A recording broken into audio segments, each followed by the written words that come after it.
Queridos amigos, hemos llegado al final del trimestre de nuestro estudio de la escuela sabática y esta ocasión también me siento complacido de saludar a Blanquita Morales. Bienvenida. Gracias, pastor. Muy amable y qué gusto también de poder estar aquí con todos ustedes. Doy la bienvenida también al profesor Mesa. Encantado de tenerle aquí. Gracias, pastor, y un gusto haber estado este trimestre apoyando.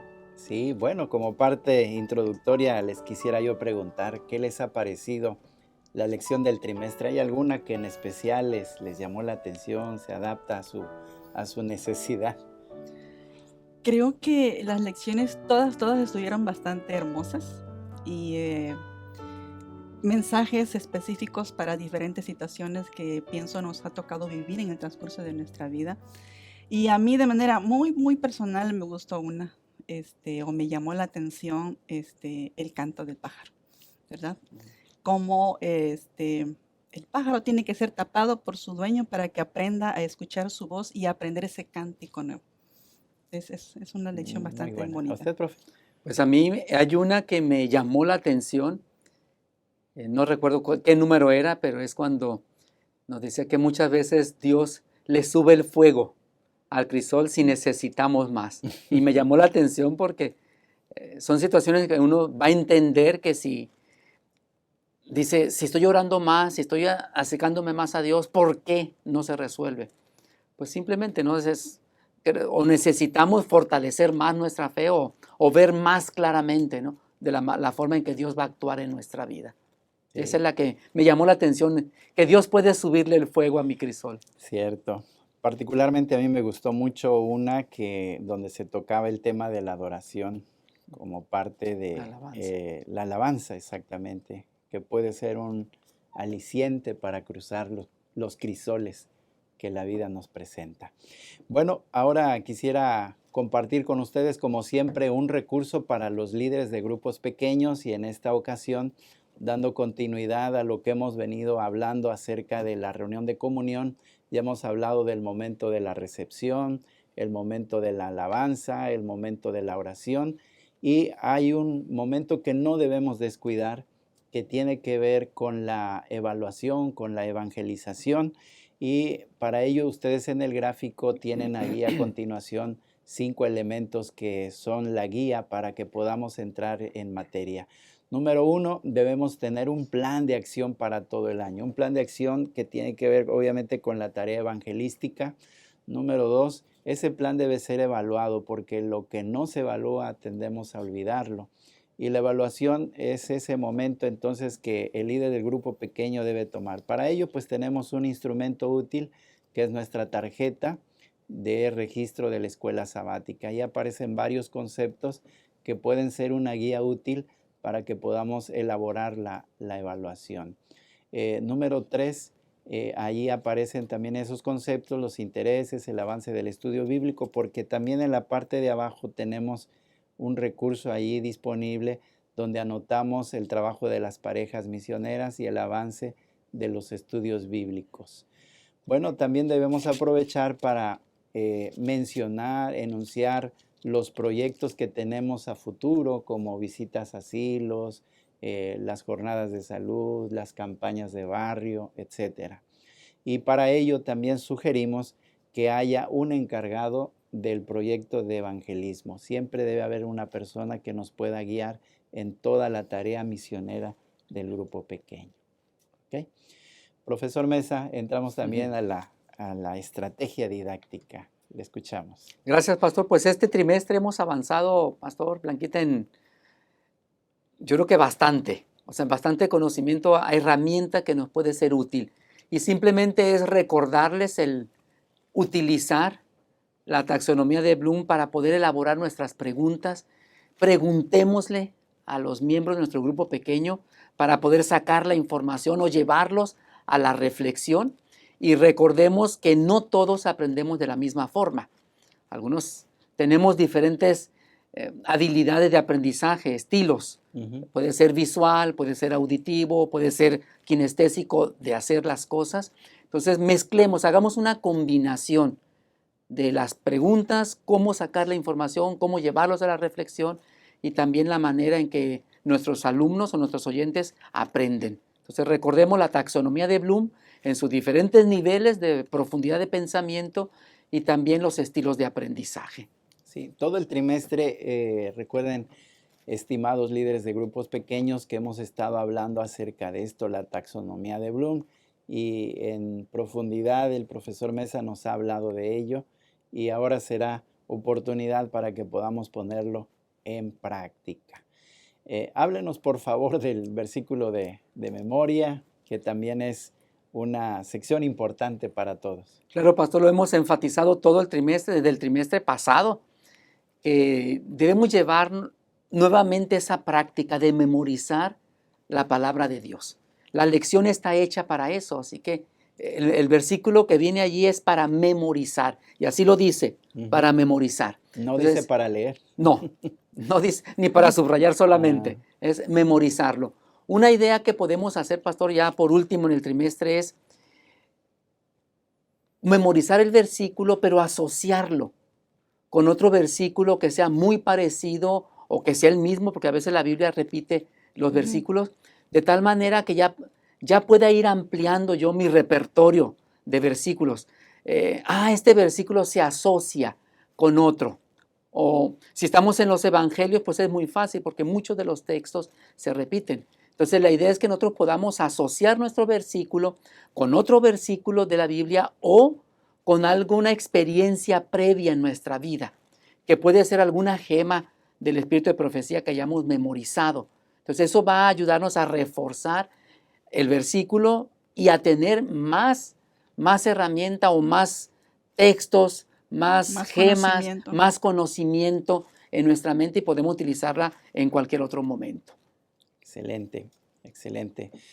Ahora vamos a analizar la lección que pues es la última, es la cúspide de todo lo que hemos venido estudiando, que por cierto es muy interesante, muy apasionante, porque ahora vamos a hablar del personaje central de la Escritura, que es el Señor Jesucristo.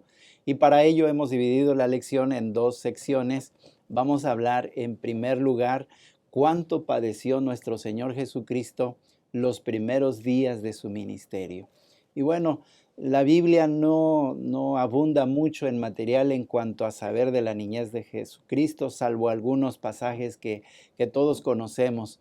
Pero me gusta que en primer lugar la Biblia señala una frase que es verdaderamente triste. Dice, no hubo lugar para ellos, no hubo lugar para ellos. Es triste que el Hijo de Dios no tuviera un lugar para nacer. Ustedes, yo mismo, seguramente que tuvimos un hospital con las facilidades o las comodidades necesarias para el parto o el embarazo, cubrir la necesidad del parto, ¿no?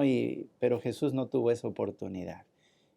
Una vida llena de pobreza, dice la Biblia gráficamente que el Señor Jesucristo fue presentado y la ofrenda que los padres presentaron fue la ofrenda de la gente más pobre, cierto, ¿no?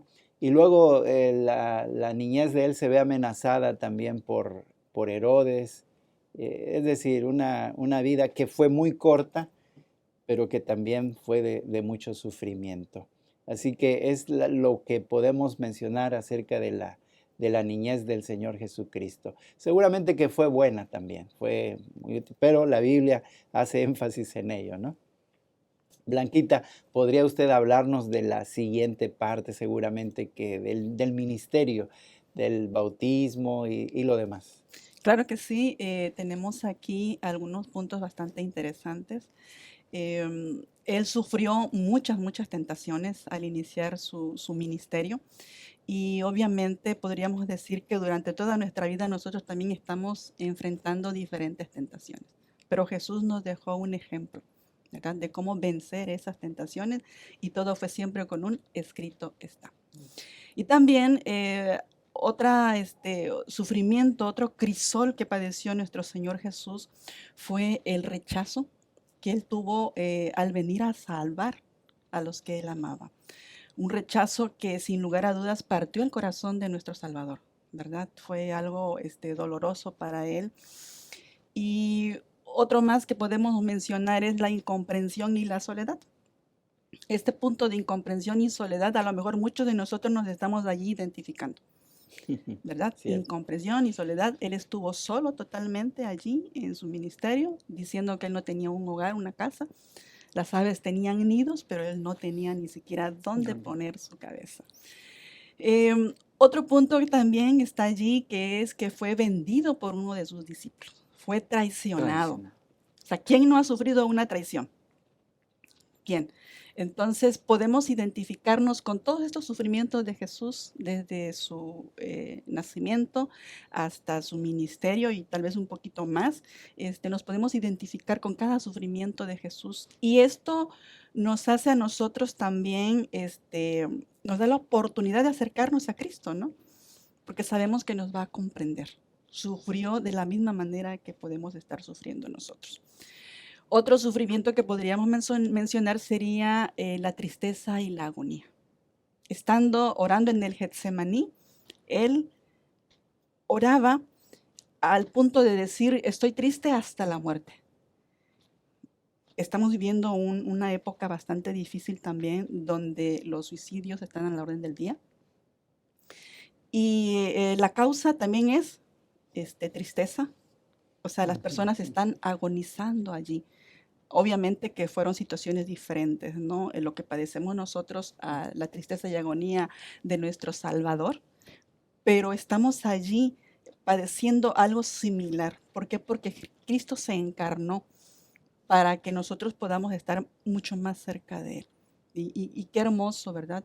Ver que esta lección nos acerca a nuestro Salvador. Sí, a mí algo que me llena de profunda tristeza, ese texto bíblico de San Juan 1:11 dice, a lo suyo vino y los suyos no le recibieron. Qué situación más penosa, que estás luchando por salvar a alguien que siquiera no lo merece, que ha transgredido, que ha sido rebelde, y haces todo por él y finalmente no recibe con aprecio lo que estás haciendo por él. Seguramente que eso fue un golpe severo, fuerte para el corazón del Señor Jesucristo. Bueno, tantas cosas que podemos hablar de esto. Sin embargo, vamos a ir a la segunda parte de nuestra lección. Ya hablamos de los primeros días del Señor Jesucristo en tierra. Ahora vamos a hablar de los últimos días de su ministerio. Profesor Mesa. Hay una parte, una gema que esta me la aprendí en la preparatoria. Estudiamos, yo creo que no sé si en segundo o tercero de preparatoria, el libro Deseo a todas las gentes. Y una parte donde nos detuvimos bastante fue en estos últimos días del ministerio, más bien no del ministerio, pues sí del ministerio de Cristo en la tierra, ¿no? Pero cuando ya es la última semana de su ministerio. Y hay una gema que dice que sería bueno que cada día reflexionáramos en la vida de Cristo. Dice, especialmente deberíamos concentrarnos en las escenas finales.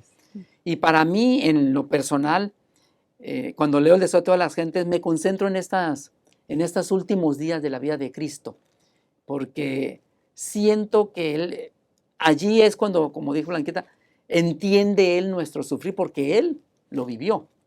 Y es la vida del cristiano la que está en juego allí. Algo que me llamó la atención y yo escribí en mi bitácora, que Cristo pasó por el mismo crisol y más caliente todavía, para que nosotros no pasáramos por esas temperaturas. Entonces, en esta parte de la vida de Cristo, podemos ver un poco en la gráfica que se preparó, durante y después del juicio, en esos últimos momentos que era jueves de noche. El jueves de noche, cuando terminan, salen del aposento alto y se van al Getsemaní, es donde Cristo comienza ya, no sé, más duro el ataque de Satanás, porque dice el Espíritu de Profecía en el Deseo de todas las gentes, que Satanás mismo estaba allí. Presente. No le quiso dejar a sus ángeles este trabajo. Él mismo estuvo presente. Se personalizó. Exacto. Entonces tenemos allí, por ejemplo, durante su juicio, que él recibió burlas. Recibió golpes. Recibió una humillación ahí mientras era juzgado. Algo más es que él recibió menosprecio y escarnio. O sea, a la situación de ser golpeado por un sacerdote, ser golpeado por los soldados, golpeados y azotados. Nosotros, cuando revisamos un poquito la historia de cómo se azotaba, no era un látigo de cuerdas, sino era plomo que tenían las puntas para poder desgarrar la piel. Él recibió esos azotes, dice que también tuvo un sufrimiento emocional. Cuando él le decía en el Getsemaní, que le dijo a Dios, Señor, si es posible, pase de mí esta copa. O sea, si hay otra forma de salvar a la raza humana, pues, muéstralo. Que no sea esta, ¿no? Entonces, Cristo realmente en ese tiempo del juicio sufrió bastante para que nosotros no sufriéramos lo que Él sufrió.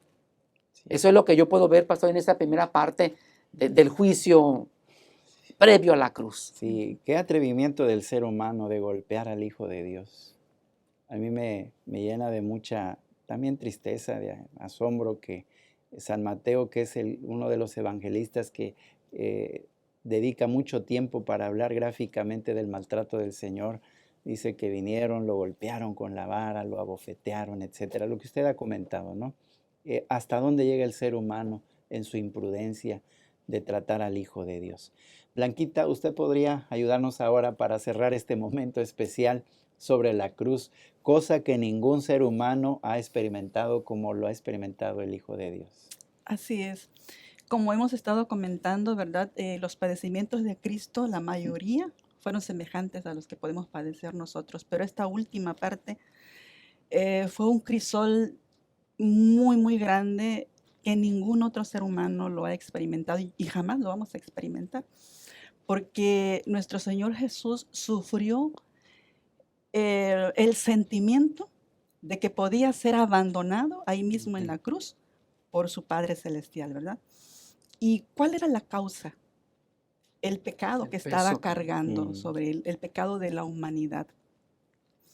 Y el sufrimiento emocional que también sufrió allí, me gusta lo que menciona el libro El deseo de todas las gentes, cuando vislumbra esa parte donde dice que él pidió, ¿verdad? Padre, si pase de mí esta copa, está bien, ¿no? O sea, cámbiamela.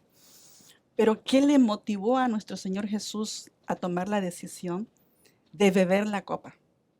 Y eso fue ver a un mundo perdido, mirar al futuro, mirar no solamente a un ser humano, ¿verdad? Sino a ver al mundo totalmente en oscuridad, en pecado y finalmente en la muerte. Entonces, a pesar del dolor, a pesar de ese sufrimiento que nuestro Señor Jesús tenía en ese momento, toma firmemente la decisión y dice, está bien, salvaré a ese mundo caído. Y es allí donde decide entregar su vida. Se sintió el peso del pecado, hubieron fenómenos que sucedieron ahí en ese momento, indicando que no era una muerte de un ser humano cualquiera, ¿verdad? Así que aquellos que le rechazaron, lo escarnecieron y no lo aceptaron como el Mesías, fue también una de las peores burlas que sufrió nuestro Señor Jesús, porque sí era el Mesías, ¿verdad? O fue nuestro Salvador, es actualmente también. Hay suficiente evidencia, ¿no? Me gustó lo que estudiamos esta semana porque dice que en la misma muerte del Señor Jesucristo se levantaron los cuerpos de algunos santos, dando evidencia del poder y de la majestad del ser que se estaba crucificando. Hubo tinieblas, es decir, el cielo guarda silencio, ¿no? Un silencio sepulcral, porque sabía que estaba costando la vida del Hijo de Dios. ¿Cuánto tenemos que agradecerle al Señor Jesucristo el que haya pasado por estos crisoles y que gracias a ello el autor cierra la lección diciendo que tenemos la gran bendición de recibir la vida eterna, gracias al esfuerzo, al sacrificio que el Señor Jesucristo hizo? Perdón, pastor, me gusta la última parte ahorita que mencionaba Blanquita. Estaba tratando de imaginarme las escenas. Aún en ese momento difícil, en lo más difícil, cuando él ya estaba en la cruz, un personaje que le dice, oye, haz algo y sálvanos, que lo rechaza, mientras que el otro le dice, oye, acuérdate de mí. Porque ese personaje llegó a ser un aliento para él y decir, sigo. Sí, el sacrificio no fue en vano. o no está siendo en vano. Exacto.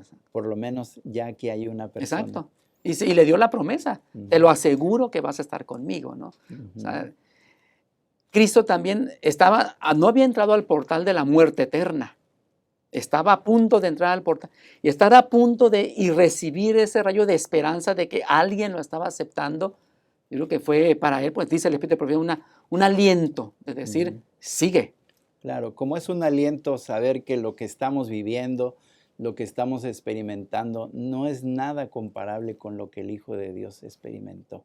Así que nos anima esta lección, esta sección bíblica para decir, podemos salir adelante. Dios está con nosotros. Si padecemos y sufrimos, como dice el himno, si sufrimos aquí, reinaremos allí. ¿Con qué nos quedamos, profesor Mesa? Pues, pastor, en resumen de la lección, creo que lo que nos interesa es compartir. ¿Por qué no dedicarnos a seguir escribiendo nuestras reflexiones, nuestros hallazgos, nuestras promesas? Y en ese escribir, compartirlo. Dios quiere que nosotros compartamos nuestra experiencia de no cómo hemos vivido el pecado, sino cómo Dios nos ha rescatado del pecado. Así que, hermano, pues escribamos y compartamos con aquellos que esperan una buena nueva de parte de nosotros. Gracias, Blanquita, por su compañía. Gracias, profesor Gracias. Mesa. Y bueno, debo recordarles que como hemos cerrado el trimestre, ya seguramente que ustedes han hecho provisión para comprar su nuevo folleto de la escuela sabática. Así que, profesor Mesa, tenemos buenas noticias. Vamos a refrescar también este programa y seguramente que ustedes lo van a disfrutar como siempre. Queridos amigos, muchas gracias por su fina atención y con el favor del Señor nos saludamos ya en este próximo trimestre del año 2022. Dios les bendiga a todos.